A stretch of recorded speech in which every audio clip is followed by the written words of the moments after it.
Nah, ini ada surat permohonan ya, pembatalan surat penolakan pendirian rumah doa atau gereja. Ya, ini yang kemarin loh, yang kemarin kan mereka si NU Nahdlatul Utama Sumberjo kan dia mau ini kan apa mau menolak pendirian gereja GKJW, Gereja Kristen Jawi Wetan. Terus sekarang ya karena yakin rame-rame terus bikin surat pembatalannya. Nah ini yang saya maksud saudara ya. Kalau malam mereka jaga nih gereja, kalau siang mereka nutupin gereja saudara ya. Orangnya kan sama ini kan terbukti kan ini kan. Orangnya terbukti sama. Sekarang mereka malu ya kewenangan pakai NU kemarin kecolongan pakai nama NU. Intinya kan orangnya sama.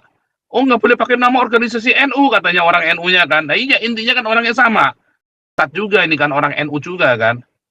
Ini yang saya maksud munafik ini orang NU dan kalian gereja-gereja tolol goblok sontoloyo mau di NU tolol compong kalian gereja-gereja ini mau mikirin duit tok kalian itu. Makanya tinggalin saudara gereja-gereja kayak gitu itu gereja compong saudara ya, gereja bangsat itu ya, pendeta-pendeta bangsat, pendeta sialan itu pendeta-pendeta begitu ya, tinggalin saudara.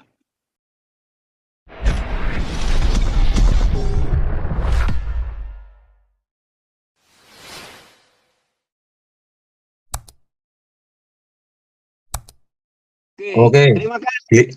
suara saya bisa terdengar jelas ya Pak ya? Lanjut. Nah ini, Ya, Anton, jelas. ini kan kalau situasi sudah ruwet seperti ini, apalagi mau pemilu presiden 2024, harusnya kan pendeta-pendeta yang di luar sana itu jangan hedonisme lagi kan, jangan kayak Gilbert apa itu rakus dengan perpuluhan, habis itu buat beli mobil mewah. Nah, ada itu Pak di Semarang, saya sebutin nama gerejanya nggak apa-apa Pak? Nggak apa-apa. Ya, itu Iya, gereja ini Ya, ya, lanjut ya, dulu Pak, biar Panton selesaikan dulu Pak. di gereja Alpha Omega di Semarang itu kan bu pendetanya apa itu di bom terus kakinya buntung sekitar tahun 2021 itu sampai sekarang pelakunya nggak tertangkap. Nah pendetanya itu mobilnya mewah, mobil jemaatnya saja apa itu sederhana dan mungkin nggak punya mobil jemaatnya, punyanya hanya sepeda motor. Nah tapi kalau pendeta-pendeta di dekat wilayah saya di pelosok desa di pegunungan yang jalanannya naik turun terus jalannya sempit itu pendetanya itu malah naiknya nggak mobil tapi sepeda motor dan sepeda motornya itu dibelikan oleh jemaatnya dan kalau mau pakai mobil di daerah tersebut malah susah, lebih mudah pakai sepeda motor. Nah itu dan pendetanya itu pendapatannya dengan sistem gaji bukan sistem perpuluhan. Namun saya dulu juga pernah semacam ngobrol-ngobrol kayak debat gitu dengan pendeta, katanya kalau saya itu kurang paham tentang perpuluhan, katanya kalau pendeta itu pendapatannya dikasih dengan model gaji bukan perpuluhan itu katanya tidak sesuai dengan Alkitab. Terus ada itu apa tuh pembantunya Pak Pendeta itu laki-laki juga ikut membela omongannya Pak Pendeta itu, sayanya dibantah gitu. Jadi kalau soal perpuluhan, soal pendapatan untuk Pak Pendeta itu lebih bagusnya itu pakai sistem gaji atau perpuluhan. Nah itu pertanyaan saya pada Pak Paul. Terus ada satu hal lagi yang mau saya sampaikan apa tadi ya Pak?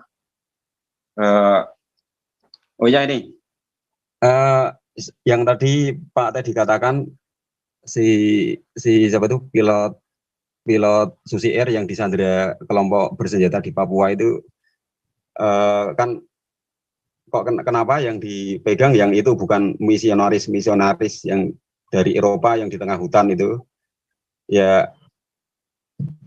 Terus kalau dulu ada wartawan Metro TV yang ditangkap di Timur Tengah, terus orang Islamnya itu ngomong sama gerombolan bersenjata yang menangkap wartawan Metro TV-nya itu agar agar wartawannya itu nggak diapa-apain, nggak dipenggal kepalanya atau nggak intinya nggak diapa-apain itulah kan.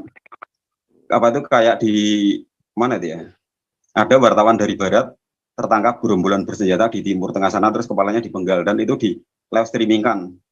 Nah apa tuh, apakah nanti itu ya itu sih pilot Susi Air yang disandera apa itu gerombolan bersenjata di Papua itu juga mau diapa-apain gitu. Tapi kalau mau diapa-apain ya jangan sampai dipenggal gitulah kan kalau Kristen kan ajarannya lebih kasih, lebih mulia daripada yang ajaran dari seberang sono gitu Pak. Itu pertanyaan saja yang tadi Pak, itu gaji untuk Pak Pendeta itu cocoknya pakai pendapatan maksudnya, cocoknya pakai model gaji atau model perpuluhan Pak? Ya digaji Yang benar, saja yang mana, loh Pak? ya, Apa Pak? gajian saja. Masa Oh perpuluhan gajian. semua kasih pendeta gimana sih? Mana Oh iya. boleh. Iya, berarti sama seperti pendeta-pendeta di gereja-gereja di pelosok desa dekat rumah Loh, saya sama Pak. dengan GKI juga gajian, pendetanya GKI, Gereja Katolik, Reform gajian. Iya benar, berarti sama dengan yang di dekat wilayah saya di gereja-gereja di pelosok desa itu Pak. Pakainya gajian ya. Gitu. Gajian. Kalau per bulan katanya yang saya omongan tadi itu, yang saya maksud tadi itu per bulannya diambil semua gitu. Jadi Jangan, itu namanya rakus pendetanya. iya benar. Ya wes Nanti, ini saudara lihat itu ya di layar itu ya. Ini ada surat permohonan ya, pembatalan surat penolakan pendirian rumah doa atau gereja. Ya, ini yang kemarin loh, yang kemarin kan mereka si NU Nahdlatul Utama Sumberjo kan dia mau ini kan apa mau menolak pendirian gereja GKJW, Gereja Kristen Jawi Wetan. Terus sekarang ya karena yakin rame-rame terus bikin surat pembatalannya. Nah ini yang saya maksud saudara ya. Kalau malam mereka jaga nih gereja, kalau siang mereka nutupin gereja saudara ya. Orangnya kan sama ini kan, terbukti kan ini kan. Orangnya terbukti sama. Sekarang mereka malu ya kewenangan pakai NU, kemarin kecolongan pakai nama NU. Intinya kan orangnya sama. Oh nggak boleh pakai nama organisasi NU katanya orang NU-nya kan. Nah iya intinya kan orangnya sama. Juga ini kan orang NU juga kan. Ini yang saya maksud munafik ini orang NU, dan kalian gereja-gereja tolol goblok sontoloyo mau sama NU tolol compong kalian gereja-gereja ini mau mikirin duit tok kalian itu. Makanya tinggalin saudara, gereja-gereja kayak gitu tuh gereja compong saudara ya, gereja bangsat itu ya, pendeta-pendeta bangsat, pendeta sialan itu pendeta-pendeta begitu ya, tinggalin saudara. Pendeta-pendeta yang sudah mabuk ya, hedonisme, muji-muji NU itu kayak GBI itu ya, muji-muji NU, oh, NU baik, baik, baikmu itu baik, NU baik. Saya nggak ngerti ya cara kalian berpikir itu ya. Kalau saya mah dari dulu saya sudah ngerti, saudara, dari dulu saya sudah ngerti ya. Nah ini yang terjadi ya. Ini kan begitu konangan satu pakai ini, wah jangan gegeran semua NU, jangan pakai nama NU, nanti nama NU rusak. Nah iya kan, tapi orangnya sama, intinya kan orangnya sama saudara. Mau dia pakai nama NU nggak pakai NU, intinya kan sama kan. Ini orang yang sama, orang NU yang kalau malam jaga gereja, kalau siang nutupin gereja. Ini terbukti omongan saya nih, iya kan? Lanjut nih Pak Santi Amar, sikat aja Pak Santi Amar. Bolanya jangan sampai jatuh ke tanah, sikat terus. Aduh, iya ya. Jadi gini ya, saya juga memang ini Pak Pastor Paul ya. Selain ini para pendeta dimanapun, ya memang ada yang seperti si Gilo. Nah saya kemarin ini informasi saja, informasi internal, tapi mungkin semua orang dengar dan mungkin sampai ke telinga Gilo, saya nggak tahu. Nah di dalam rangka untuk memprotes SKB 2 Menteri, saya dengar informasi A1 bahwa Gilo ini turut mendukung untuk melakukan demo, ya demo nanti di Mahkamah Agung. Dia akan menggalang beberapa pendeta yang mendukung atau yang pro dia untuk turut menggugat judicial review lah, melakukan judicial review SKB atau PBM 2 Menteri nomor 9 dan nomor 8 ke Mahkamah Agung. Tetapi sasaran mereka adalah untuk revisi beberapa pasal, ya itu hak mereka lah itu ya, itu bagus. Nah terkait dengan ini SKB dan PBM 2 Menteri nomor 9 dan nomor 8, saya substansinya aja Pak Pastor Paul ya, saya itu dan saya pikir Galarua memang harus begitu, substansinya aja. Pertama adalah kita lihat dari konsideransinya. Konsideransi daripada SKB atau PBM itu sudah bertentangan satu sama lain. Kalau kita baca nomor 1, nomor 2 bagus, nomor 3, tapi di sela-selanya itu ada kalimat yang memberikan kewenangan kepada pemerintah ya untuk ikut cawe-cawe atau campur tangan di dalam urusan kerukunan beragama. Nah ini itu fokus saya. Ya, itu fokus saya yang harus tetap kita pertanyakan, dan itu minta dicabut. Nggak ada istilah revisi, cabut. Ya. Karena sudah bertentangannya apa? Satu sisi pemerintah mengatakan melalui undang-undang bahwa menjamin kebebasan warga negara Indonesia melaksanakan ajaran agamanya, ya sesuai dengan ajaran agamanya. Tetapi di dalam prakteknya dia langgar sendiri. Nah, itu bisa kita buktikan, bisa. Nah, yang kedua adalah ini para pendeta dimanapun, ya dimanapun udah harus belajar ini, ya belajar masalah SK ini. Yang diberi wewenang oleh pemerintah melalui SKB atau PBM ini adalah di tingkat provinsi itu gubernur, di tingkat kabupaten kota adalah bupati dan wali kota, kemudian turun ke camat, lurah atau kepala desa. Di luar itu tidak ada yang bisa berwenang melakukan seperti ini. Apakah dia mau tokoh agama, mau pribadi seperti si Wawan, dia sudah mulai berkredit misalnya disebutkan tokoh masyarakat apa di KTP. Maka para pendeta ya, kalau ada yang mendengarkan ini, teman-teman juga ya mendengarkan ini, sampaikan kepada para pendeta, kalau ada seseorang datang mau membubarkan ibadah atau menutup rumah ibadah, tanya Anda siapa? Anda dari mana? Kalau udah masuk ke karangannya, Anda dari mana? Oh, ada dari sini. Ada nggak Anda surat kuasa atau apa perintah minimal dari kepala desa atau dari lurah atau dari camat? Kalau dia perorangan atau organisasi seperti NU atau siapapun, dia nggak dipukul aja gitu, libas, karena sudah memasuki pekarangan daripada gereja, libas gitu. Tetap tanya baik-baik. Kalau nggak tangkap, ikat tangannya, serahkan ke polisi. Karena nggak, ini bukan kewenangannya itu. Pendeta atau siapapun nggak usah takut. Itu perlu dikasih pelajaran, dan Bapak pendeta itu tidak akan dihukum. Ya. Bila perlu rame-rame tangkap, ikat kakinya. Mau rame-rame sekalian aja kan gitu. Nah, jadi para pendeta, para penatua rumah satu apapun yang mengaku datang mengganggu ya atau membubarkan ibadah yang sedang berlangsung, tanya baik-baik, Bapak dari mana? Ajak ke dalam. Nah, ajak ke dalam ada strateginya, jangan ngomong di luar, ajak ke dalam. Kalau dia macam-macam, nah, kita kan bertindak bisa membela diri. Itu strateginya. Di samping strategi yang dikatakan oleh Tibelin tadi malam itu ya. Nah, jadi itu karena itu hak kita. Dan SKB itu saya katakan adalah memberikan perintah kepada gubernur, bupati, wali kota. Kalau tidak ada kewajiban daripada camat atau pemerintah daerah menyediakan tempat orang itu beribadah. Coba teman-teman ini, saya bukan memprovokasi ya. Coba teman-teman. Saya tadi ngomong-ngomong dengan Bu Linda, ya karena kita melihat kantor. Bu Linda apa? Saya mau nakal apa? Saya mau foto dulu. Ini hari Jumat kan, mau foto dulu orang beribadah di pinggir jalan. Saya mau tanya, ini Anda beribadah di pinggir jalan gini atau di bahu jalan ini, izinnya enggak? Tapi kan kita tidak mau melakukan itu. Kita menghargai gitu loh. Tetapi apakah mereka menggunakan kediaman, toleransi yang kita berikan itu, mereka menganggap kita takut? Sebenarnya enggak. Kita enggak mau ribut. Maka pertanyaannya adalah sumber ketidakrukunan beragama itu dari mana? Jadi itu saya katakan SKB Menteri ini tidak adil. Bagi saya ini mah batalkan aja gitu. Batalkan.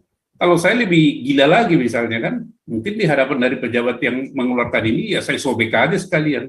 Tangkap-tangkaplah saya. Karena Mbak, ini bikin ini kok, bikin kerukunan umat beragama malah tambah runyam di negara ini. Untuk apa dikeluarkan ini? Kalau kita meyakini ajaran agama kita bagus, ajaran Nabi kita bagus, ajaran junjungan kita bagus, tidak akan ada konflik, pasti rukun. Kecuali ada dalam ajaran itu yang disalahgunakan atau memang ajaran itu sendiri mengajarkan yang tidak benar. Contoh, darahnya halal, itu kan bukan ajaran yang benar itu kan. Jadi gimana ini? Pemerintah harus tegas.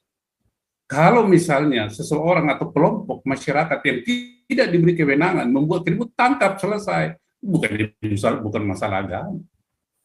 Nah, ini siapa sekarang oknumnya di belakang ini?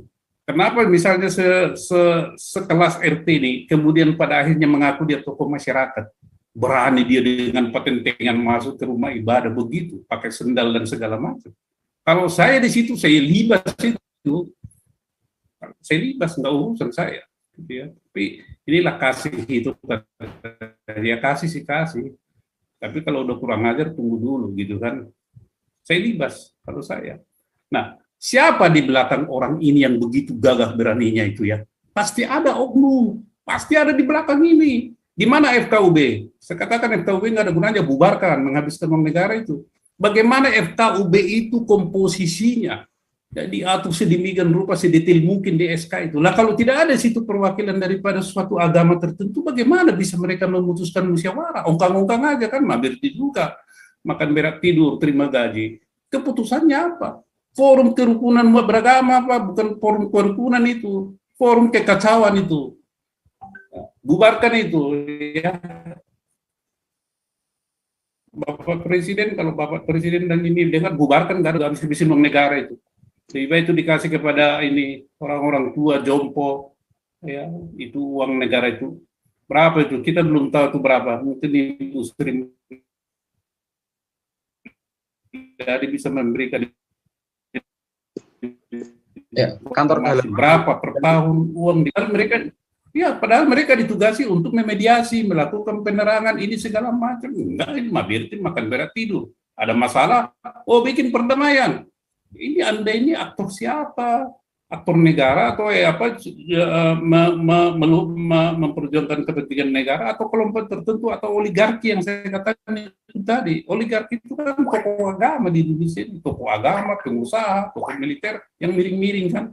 Tidak semua tokoh militer ini yang lurus, miring-miring ada juga. Nggak tahu kalau Pak Tobing lurus atau masih miring, Pak Tobing yang tahu kan. Tapi saya yakin Pak Tobing itu lurus lah, ya, karena idealismenya tinggi. Nah, jadi begini, itu yang saya katakan tadi. Nah, perihal ini saya sampaikan aja. Saya akan nanti KPB membawa ini surat. Saya kita tanya ini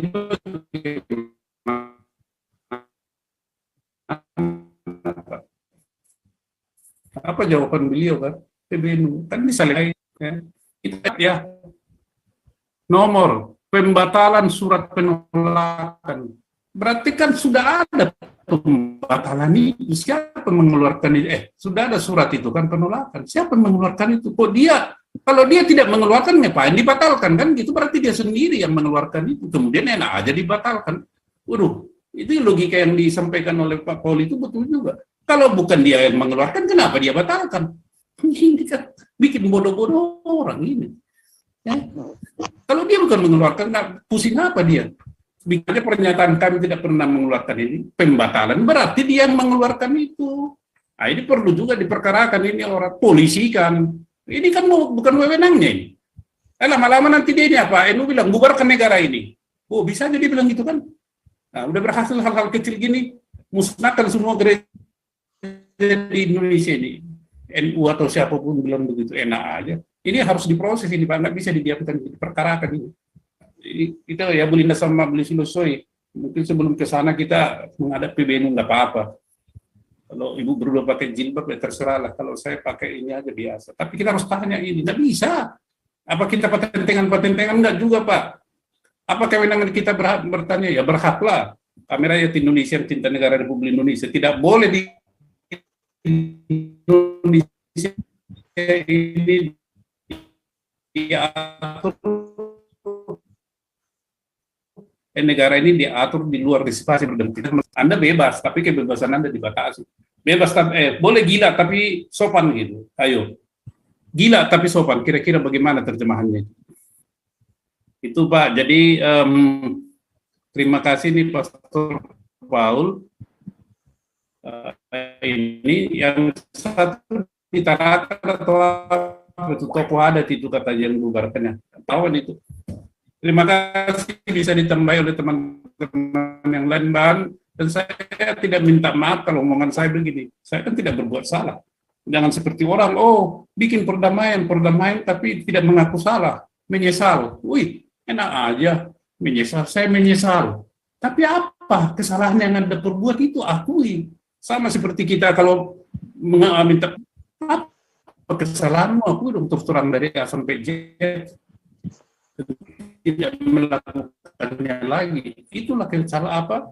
Baru tidak otomatis menghapuskan perbuatan tindak pidana yang dilakukan oleh seseorang itu jalan terus. Itu perlu untuk mendidik. Kalau maaf terus dilupakan, ya enggak lah ya. Ini bukan seperti Ahok, tetapi itu prinsip. Maaf jalan, tindakan pidana atau apapun itu yang dilakukan, hukumannya tetap jalan. Itu prinsip kita. Terima kasih Pastor Paul. Ya, sorry, lanjut. Terima kasih.